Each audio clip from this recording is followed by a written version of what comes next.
ભાવનગરમાં આમ આદમી પાર્ટી દ્વારા દારૂ અને ડ્રગ્સ મુદ્દે કલેક્ટરને એક અઠવાડિયામાં જ કામગીરી કરવા અલ્ટિમેટમ આપવામાં આવ્યું હતું, પણ આ તકે ભાજપમાંથી સસ્પેન્ડ કરવામાં આવેલ માતરના પૂર્વ ધારાસભ્ય કેસરીસિંહ સોલંકીને પાર્ટીમાં જોડાવા માટે ઓફર પણ કરવામાં આવી છે। શું છે સમગ્ર વિગત જાણીએ અહેવાલમાં। જય હિન્દ, BSI TV ન્યૂઝ પર આપની સાથે હું છું નિધિ ગઢવી। ભાવનગરમાં આમ આદમી પાર્ટી દ્વારા દારૂ અને ડ્રગ્સના દૂષણ અંગે જિલ્લા કલેક્ટરને આવેદન આપવામાં આવ્યું હતું, જે આમ આદમી પાર્ટીના પ્રદેશ યુવા પ્રમુખ બ્રિજરાજ સોલંકીએ ભાજપમાંથી સસ્પેન્ડ કરવામાં આવેલ માતરના પૂર્વ ધારાસભ્ય કેસરીસિંહ સોલંકીને પાર્ટીમાં જોડાવા માટે ઓફર કરી હતી। સૌપ્રથમ તો આમ આદમી પાર્ટીએ કલેક્ટરને જે આવેદન કર્યું તેના વિશે વાત કરીએ તો પાર્ટીએ ભાવનગર જિલ્લામાં વધી રહેલા દારૂ અને ડ્રગ્સના દૂષણ મુદ્દે કલેક્ટરને આવેદન આપ્યું હતું। આ અંગે આ પ્રદેશ યુવા પ્રમુખ બ્રિજરાજ સોલંકીએ શું કહ્યું સાંભળીએ। આજ રોજ ભાવનગર શહેર સંગઠન આમ આદમી પાર્ટી તમામ હોદ્દેદારો અને કાર્યકર્તાઓ ભાવનગર કલેક્ટર સાહેબને રજૂઆત કરવા માટે આવ્યા છીએ, અલ્ટિમેટમ આપવા માટે આવ્યા છીએ કે જે રીતના ભાવનગર શહેરની અંદર દિન પ્રતિદિન જે દારૂના અડ્ડાઓ છે વધી રહ્યા છે, ડ્રગ્સ હોય, હિરોઈન હોય, ચરસ હોય, ગાંજો હોય, આ બધાનું વેચાણ, નશીલા પદાર્થોનું વેચાણ દિન પ્રતિદિન ભાવનગર શહેરની અંદર વધી રહ્યું છે। આપણે જોઈ રહ્યા છીએ કે દિન પ્રતિદિન હત્યાના મામલાઓ હોય કે પછી રેપના મામલાઓ હોય, યુવાનોની આત્મહત્યાના મામલાઓ હોય, એક્સિડન્ટના મામલાઓ હોય, અવારનવાર હજારો કરોડો પરિવારો દારૂના કારણે, ડ્રગ્સના કારણે બરબાદ થઈ રહ્યા છે। નાના નાના બાળકો અનાર્થ બની રહ્યા છે, મહિલાઓ વિધવા બની રહી છે। ત્યારે ભાવનગર કલેક્ટર સાહેબને આમ આદમી પાર્ટીની ચીમકી છે, રજૂઆત છે અને અલ્ટિમેટમ છે કે જો આવનારા એક અઠવાડિયાની અંદર ભાવનગર શહેરની અંદર અને જિલ્લાની અંદર દેશી દારૂના અડ્ડાઓ હોય કે ઇંગ્લિશ દારૂના અડ્ડાઓ હોય આ બંધ કરવામાં નહીં આવે તો આમ આદમી પાર્ટી ભાવનગર શહેર સંગઠન તમામે તમામ ભાવનગરની અંદર જનતા રેડ કરશે અને ઉજાગર કરશે। અને જે રીતના આપણે સમાચારોમાં જોઈ રહ્યા છીએ કે ભ્રષ્ટાચારી ભારતીય જનતા પાર્ટીના નેતાઓ અને મળતિયાઓ દારૂનો ધંધો કરી રહ્યા છે, વેપાર કરી રહ્યા છે, જુગારનો ધંધો અને વેપાર કરી રહ્યા છે, એને ઉપર પણ અમે હલ્લાબોલ કરવાના છીએ। આ રજૂઆત અને આવેદન અમે આજે ભાવનગર કલેક્ટર સાહેબને આપવા માટે આવ્યા। બ્રિજરાજ સોલંકીનું કહેવું છે કે દારૂના દૂષણથી બાળકો અનાથ બની રહ્યા છે અને મહિલાઓ વિધવા થઈ રહી છે। આ સામાજિક દૂષણને નાથવા માટે આમ આદમી પાર્ટીએ મુહિમ શરૂ કરી છે। પાર્ટીએ ભાજપના નેતાઓ અને તેમના સહયોગીઓ પર દારૂ અને જુગારનો વેપાર ચલાવવાનો આરોપ પણ મૂક્યો છે। એ સિવાય તેમના પિતા અને આમ આદમી પાર્ટીના અગ્રણી એવા રાજુ સોલંકીએ પણ કલેક્ટર સમક્ષ શું રજૂઆત કરી એ પણ સાંભળીએ। जैसे दारू, देसी दारू के जो अड्डे हैं वो दिन प्रतिदिन बढ़ते जा रहे हैं। नशीले जो पदार्थ है, एमडी ड्रग्स हो गया, हीरोइन हो गया, चरस गांजा हो गया, उनसे हजारों लाखों परिवार है वो बर्बाद होते जा रहे हैं। And the only people who is been targeted is the OBC, SC, ST, minority, Adivasi समाज। तो हम ये आपको निवेदन करने आए हैं कि सबको सब पता है, पुलिस को भी पता है, प्रशासन को भी पता है, सबको पता है कि जिस तरह से भावनगर के अंदर हत्याएं हो रही है, रेप्स हो रहे हैं, एक्सीडेंट्स के मामले में जो सामान्य लोग हैं वो मर रहे हैं, उनके खिलाफ में एक बड़ी झुंबेश चलनी चाहिए। और आम आदमी पार्टी का एक एक सिपाही, एक एक कार्यकर्ता सर, हम जनता रेड तक करने के लिए तैयार है, पुलिस को साथ सहकार देने के लिए भी तैयार है। अगर पुलिस काम नहीं कर पा रही है तो हमारा एक एक सिपाही काम करने के लिए तैयार है। तो sir this is the request कि जल्द से जल्द ये हो सके। सर यूथ की भी समस्या है, मैं आपको बता दूं, आपको भी पता होगा कि ऑल ओवर इंडिया में एक घंटे में 2 यूथ आत्महत्या कर रहे हैं sir, because of this cyber crime, gaming, because of this drugs, alcohol. तो सर ये बहुत बड़ा इश्यू है, आप ऊपर तक पहुंचाइए। और मेरी आपसे ये भी निवेदन है कि ये भारतीय जनता पार्टी के लोग भी हम देखते हैं न्यूज़पेपर्स में, मीडिया में कि वो भी शामिल होते हैं।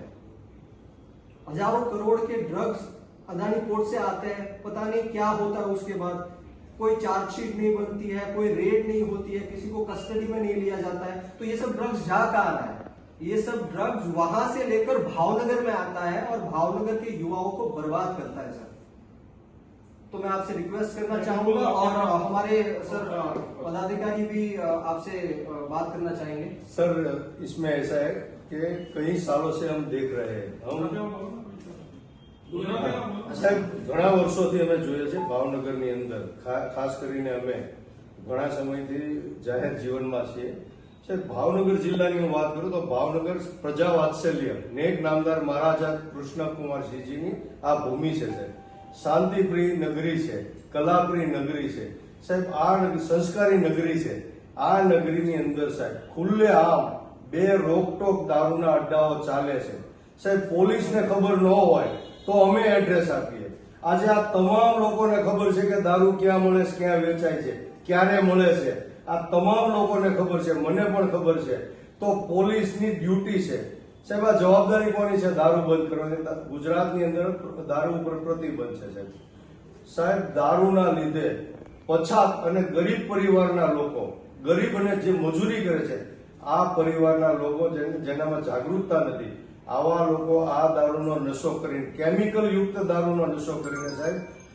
હજારોની સંખ્યામાં સાહેબ મોતને ભેટે છે અને એ પણ યુવા અવસ્થામાં નવા લગ્ન થયા હોય 2-5 વર્ષમાં આવા વ્યસનો કરી અને એ મૃત્યુ પામે પરિણામે નાની ઉંમરમાં બહેનો વિધવા બને છે સાહેબ એના બાળકો છે અનાથ બને છે અને એ લોકો ધણી ધોરી વગરના છે સાહેબ મારે તો આપના માધ્યમથી સરકારને ગુજરાત સરકારને કહેવા માંગુ છું કે તમે આ ગરીબ કલ્યાણ મેળા છે અને ગરીબ લોકોની જે સહાયની યોજનાઓ છે એની કાંઈ જરૂર નથી આ બધું તમે બંધ કરી દો આ બધા ફતવા નાટક બધા બંધ કરી અને ગરીબ માણસો માટે માત્ર ને માત્ર સાહેબ ગુજરાતની અંદરથી જે પ્રતિબંધિત વસ્તુ છે જે નશો છે વ્યસનો છે દારૂ છે અત્યારે તો સાહેબ નવા સિરપ બહાર પડ્યા છે આ સિરપને લીધે પણ હજારો યુવાનો મૃત્યુ પામે છે તો સાહેબ મારે સરકારને એ કહેવું છે કે આવી યોજનાઓની અને ગરીબ કલ્યાણ મેળાની બિલકુલ જરૂર નથી આ બધી એક માર્કેટિંગ છે સાહેબ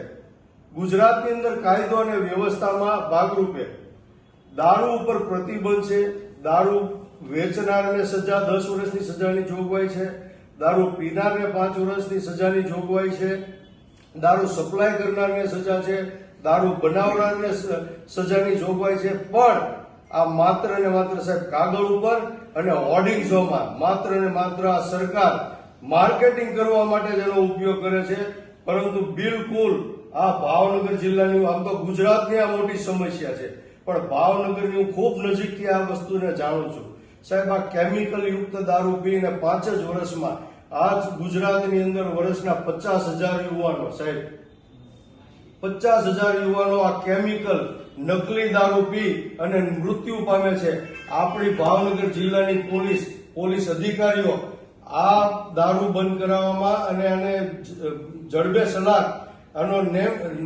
નામશેષ કરવામાં સદંતર આપણી પોલીસ નિષ્ફળ ગઈ છે સાહેબ હું દાવા સાથે કહું છું અને આવનારા દિવસોમાં સાહેબ છેલ્લા 8 દિવસનું અમે અલ્ટિમેટમ આપ્યું છે જો ભાવનગર શહેર અને જિલ્લાની અંદર આ દારૂ બંધ નહીં થાય તો અમે લોકો જાતે જઈ અને દારૂ બંધ કરાવી દારૂ ઉપર રેડ કરી અને અમે સાબિત કરી દેશું કે 2000 કે જેટલી પોલીસ હોય આ પોલીસનું જે કામ છે એમાં એ નિષ્ફળ ગઈ છે અને આ કામ અમારે આમ જનતાએ કરવું પડે છે સાહેબ આ ખૂબ દુઃખની બાબત છે કરોડો રૂપિયા સરકાર પોલીસ પાછળ ખર્ચો કરે છે સાહેબ બીજી વાત દિન પ્રતિદિન ભાવનગરની અંદર તમે જોવો છો કે કાયદો અને વ્યવસ્થા બિલકુલ કથળી ગઈ છે સાહેબ અઠવાડિયામાં 1-2 હત્યાઓ પોલીસ અધિકારીઓના પરિવારની હત્યા થાય છે શાસક પક્ષના જે નેતાઓ છે એના પરિવારમાં જઈને ગુંડાઓ એના પરિવારને મારે છે આવા અનેક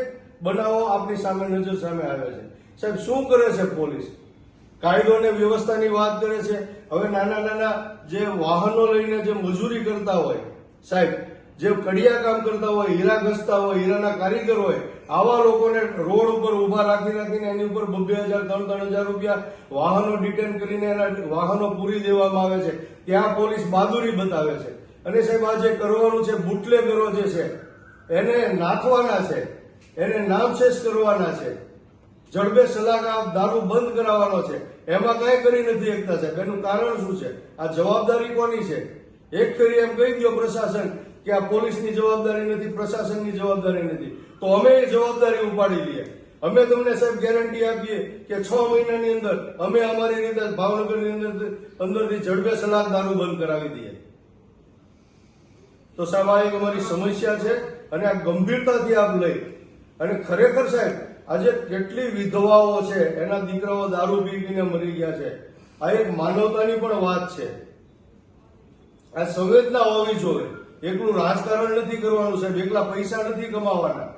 બુટલેગરોની સાથે સાંઠગાંઠ કરીને તમે પૈસા કમાઈ શકશો, તમે બંગલા બનાવી શકશો, એની સામે કરોડો લોકોના પરિવાર ઉજળી જાય છે, એના માળા વિકાઈ જાય છે. મા બાપ છે એ પુત્ર વગરના થઈ જાય છે, નોંધારા બની જાય છે. બાળકો છે એ પિતા વગરના થઈ જાય છે, નોંધારા બની જાય છે. પત્ની છે એ વિધવા બની જાય છે. સાહેબ એ ક્યારેય તમે આવો, આપ સાહેબ મારી સાથે આવો, હું તમને સાહેબ 2000 એવી લેડી બતાવું. એ એમ કહેશે, જાહેરમાં એવું કહેશે કે મારો દીકરો, મારો પતિ, મારો ભાઈ દેશી દારૂ પીને મરી ગયો, અમે કાંઈ ના કરી શક્યા. તો સાહેબ ગુજરાતની અંદર પ્રતિબંધ છે, તો પ્રતિબંધ છે એને તો તમે ફોલો કરો. મોટી મોટી વાતો કરો છો, મોટા મોટા તમે વિકાસની વાતો કરો છો. વિકાસ નથી કરવો, વિકાસ નથી જોતો. જે લોકો સિનિયર સિટીઝનના હારે હોય, એના યુવાન દીકરાઓ દારૂ પીને મરી જાય, એને તમે કીડા મકોડાની જેમ નજરની સામે મરતા જુઓ છો.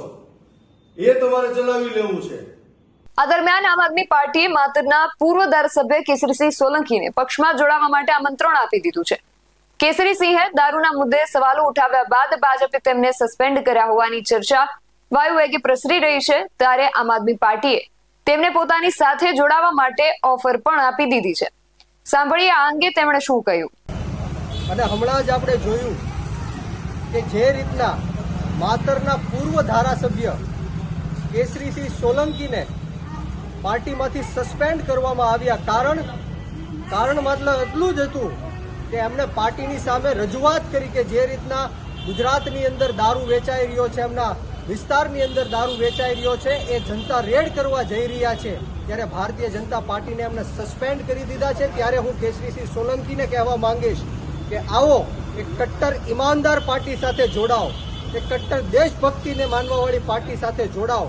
આવો આપણે સૌ સાથે મળીને ગુજરાતની અંદરથી દારૂનો નિસ્ત નાબૂદ કરીએ. જનતા રેડ કરીને જે ગાંધીનું અને સરદારનું ગુજરાત છે એમાંથી જળમૂળમાંથી દારૂને હટાવીએ. હું આ તકે કેસરીસિંહ સોલંકી સાહેબને વિનંતી કરવા માંગુ છું કે આવો આમ આદમી પાર્ટીનો ખેસ પહેરી લ્યો અને આપણે સૌ સાથે મળીને ગુજરાતની અંદરથી દારૂને નિસ્ત નાબૂદ કરીએ.